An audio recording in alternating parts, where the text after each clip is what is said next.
कोकणातील प्रत्येक अपडेट जाणून घेण्यासाठी आजच माझे कोकणच्या सोशल मीडिया प्लॅटफॉर्मला लाईक, फॉलो आणि सबस्क्राईब. खेड येथील साथी महिला सामाजिक विकास संस्थेच्या वतीनं 9 जानेवारी रोजी महिलांसाठी एका अत्यंत खास वनभोजन आणि विविध खेळांचे भव्य आयोजन करण्यात आले होते.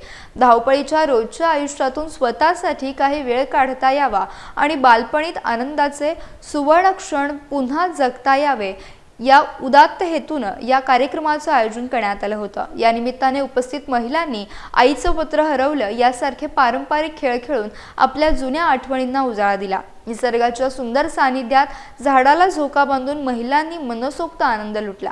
कांचन मोरे यांनी या खेळांचे उत्कृष्ट नियोजन करत महिलांना खेळात पूर्णपणे रमवून ठेवलं होतं.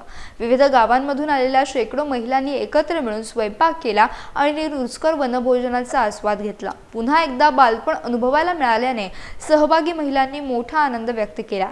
अशा नाविन्यपूर्ण उपक्रमांची सातत्यानं गरज असल्याचे त्यांनी आवर्जून सांगितले. संस्थेच्या अध्यक्षा नयना जाधव यांनी सर्व सहभागी महिलांचे आभार मानलेत.